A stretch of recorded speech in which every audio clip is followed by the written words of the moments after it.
Hi, I'm Liz Robinson. I direct the Philadelphia Solar Energy Association, and I'm really delighted to join you for this conversation on how to grow Pennsylvania's green economy. There's no more important discussion, and I'm really pleased to be part of such a great panel. Pennsylvania has in the past done a number of good things. But we have, in recent years, fallen way behind. So as the pace has accelerated in our neighboring states, we have unfortunately fallen farther and farther behind. We need two elements or two steps here. The first is a green stimulus to put Pennsylvanians back to work. As you know, 2 million Pennsylvanians have already filed for unemployment due to the coronavirus. And between January and May, our unemployment rate tripled to above 13%. Many of these jobs are not going to come back. I think we have to face the fact that many small businesses, restaurants, entertainment, tourism, a lot of these small businesses just are not going to be able to survive. And we need to quickly replace, frankly, a sector of the economy and put employment back in first position.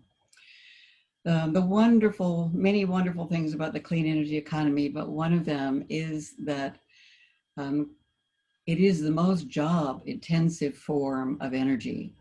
Energy efficiency is first in terms of jobs that it creates, but solar is a close second.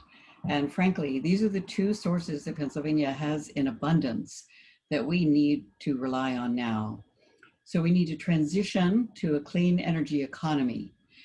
I'm going to talk briefly, very, very briefly, about 5 elements. There are many more, but I'm just going to talk about 5 of these and focus on how they work and the jobs that they can create.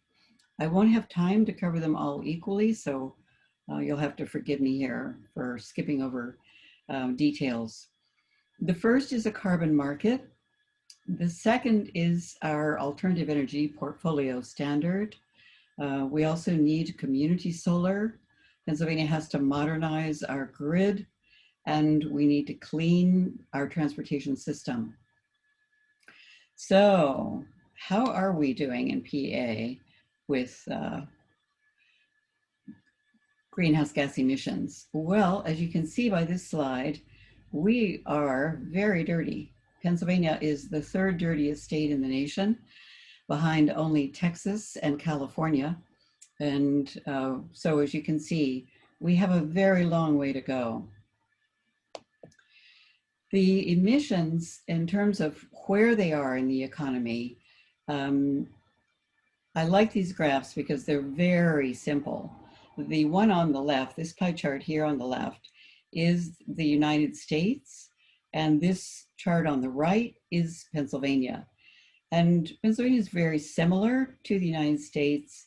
The big 3 are electricity, transportation, and industry. And it's very important that we address electricity first, because once we clean up the electricity sector, this second sector, the transportation sector, flows quickly and easily, and industry can follow. And frankly, commercial and residential buildings, we can also do what's called beneficial electrification, which is convert our fossil fuel uses in our homes and other buildings to clean electricity. So we're going to focus on the electricity sector in this discussion. And you don't have to wait, transportation doesn't have to wait until this is completed. Electric vehicles are already much cleaner than internal combustion engines and less expensive. But in terms of priority, electricity is first. So the first policy we're going to talk about is the carbon market. And fortunately, Governor Wolf has taken the lead and moved us forward in developing a carbon market. Our carbon market in Pennsylvania will be consistent with that of RGGI. RGGI is the Regional Greenhouse Gas Initiative. It's the nation's oldest and largest carbon market. It's been in place for a decade.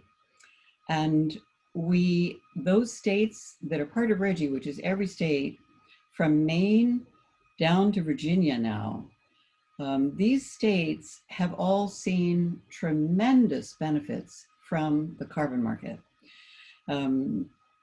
Their economies have grown faster than the rest of the country. Their carbon emissions have fallen farther and faster. Electricity prices have actually fallen in the RGGI states, while they have risen in the rest of the country. And the health and environmental benefits are absolutely huge. $6 billion in the last 10 years in health and environmental benefits to the RGGI states. So as you see here, Pennsylvania is gray. Yes, Pennsylvania is gray. We are still not in RGGI, but we generate 81 million tons of carbon dioxide every year. That's more than the rest of the RGGI states combined.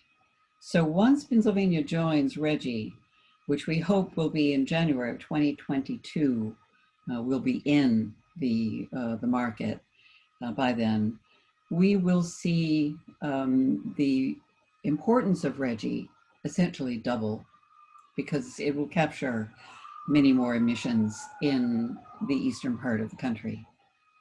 So how does RGGI work? What exactly is it?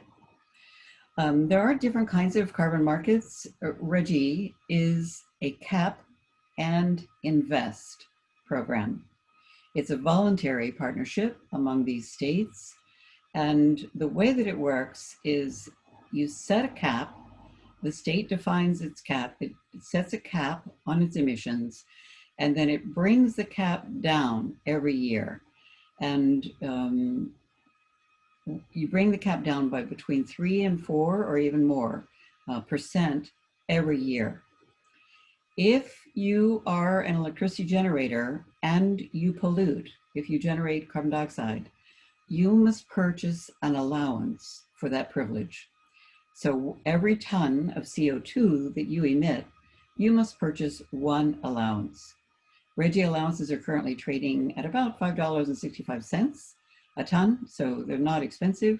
But because Pennsylvania has 81 million of them, we will be generating quite a bit of revenue through RGGI. I'll come back to that in a second. The carbon dioxide emission reduction, as you can see here, is projected to be extremely significant very quickly. So in the next 4 years, only by 2025, Pennsylvania will reduce its carbon emissions by 26%, by more than a quarter. That's huge. And we will be on track to meet the governor's goal of 80% reduction by 2050. The RGGI auction allowance proceeds, as I mentioned, will be roughly, well, $330 to $400 million in the first year. And they'll decline a tiny bit because the cap comes down, but you can just use the round number of $300 million a year for at least the next 10 years.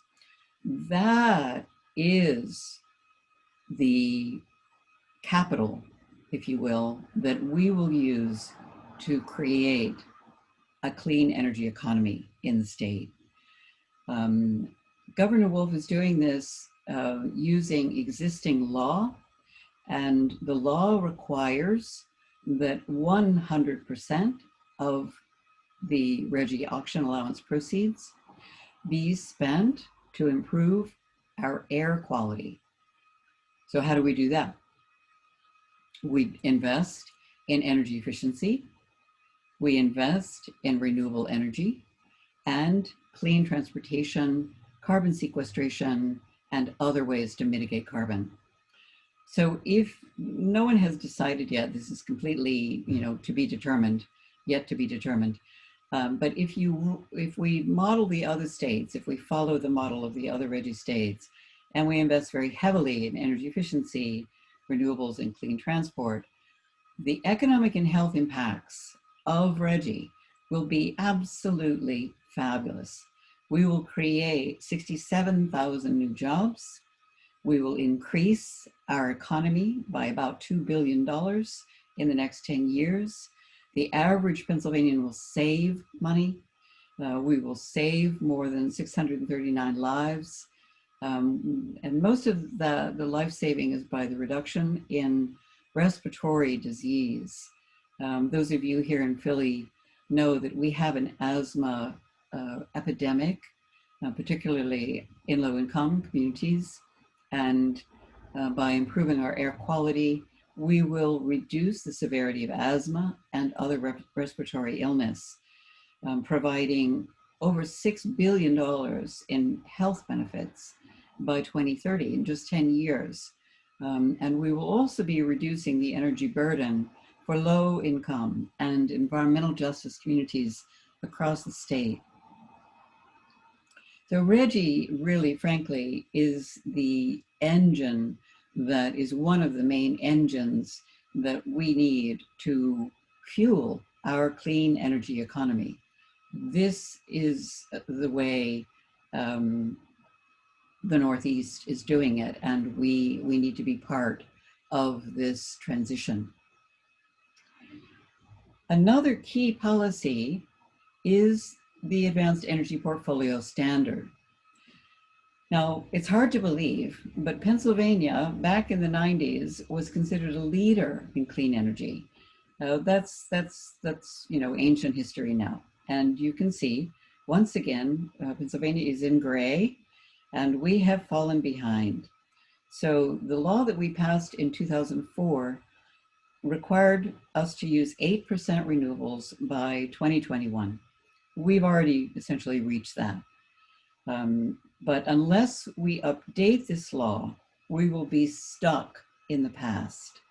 So every state around us, as you can see, New York, 70%, New Jersey, 50%, Delaware, DC, Virginia, Maryland, every state is way, way, way ahead of us, and so is Canada. So this law can easily be amended and updated. This is called the Advanced Energy Portfolio Standard. If we amend this law and move to 30% renewable by 2030, again, we're only 8% right now, but if we move to 30% by 2030, very doable, and make 10% of that 30 solar, we'll create 60,000 new jobs, in addition to the 67,000 jobs I already talked about for RGGI. So the combination of these two, RGGI and updating the APS, is absolutely exactly where we need to be. This should be part of a green stimulus because it does not require any state funding. The legislature could do this tomorrow and there would be no state funding requirement. And frankly, this is funded, the APS is funded through rate base, but because the cost of solar has come down so dramatically, there would be almost no impact on ratepayers.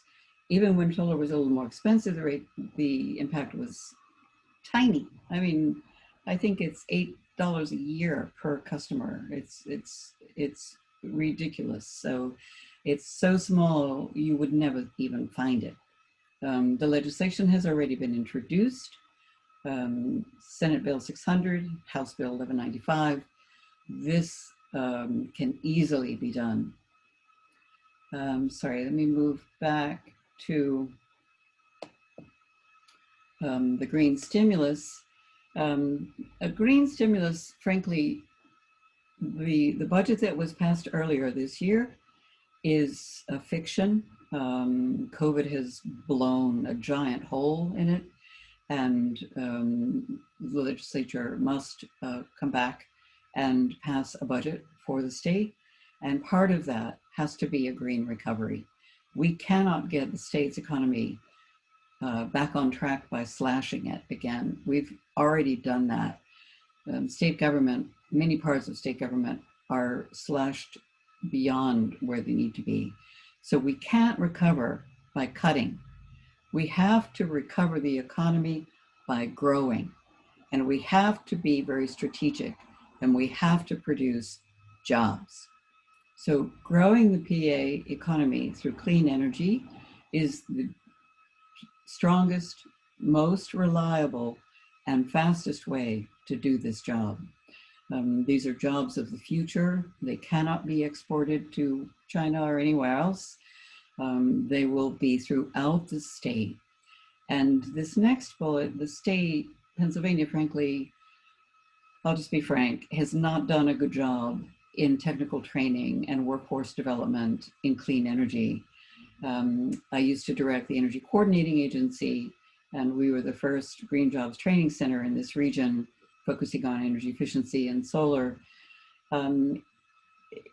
It's really critical that the state dramatically expand funding for green jobs training, and also enable the integration of green jobs training and IT. That's the future of the industry, and so much depends on Pennsylvania really being able to harness its technical training capability. We need to develop a pipeline all the way from high school to university and use community colleges strategically to reach a very broad cross-section of the state. We need to be focusing on training minorities and low-income people across Pennsylvania. We need to create a just transition so people who are displaced from the fossil fuel industry can easily move in to clean energy. This is being done in a number of other states, and Pennsylvania, again, is lagging behind. In the green stimulus, it's going to be important to focus on immediate investments that will not require state funding. And two of those are the Advanced Energy Portfolio Standard and community solar. Unfortunately, I don't have enough time to really focus on community solar, but contact me later if you'd like to learn more about it. I'll just say very briefly that community solar is the best way to make affordable solar accessible to everyone. And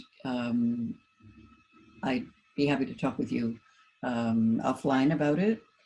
And the next sector, as if you remember the original pie chart there, is transportation. Again, Pennsylvania is lagging. I feel like a broken record, but we're really lagging behind in clean transportation. TCI, the Transportation Climate Initiative, is a collaboration of 12 states in our region.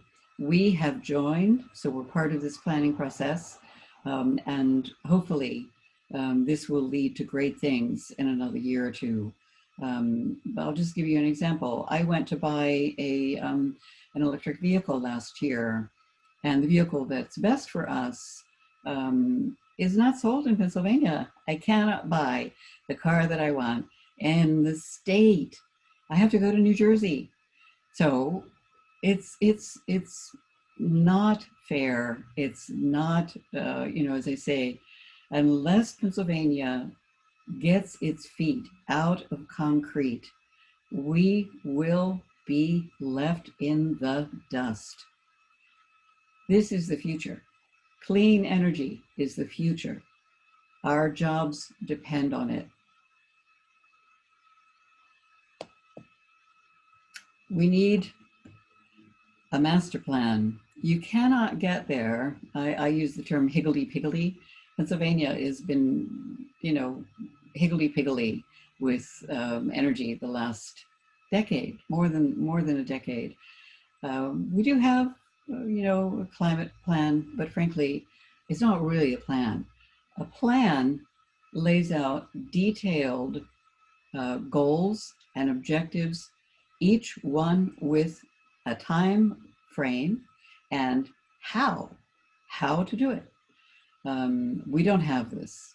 We have a collection of ideas and recommendations, but we do not have an energy master plan.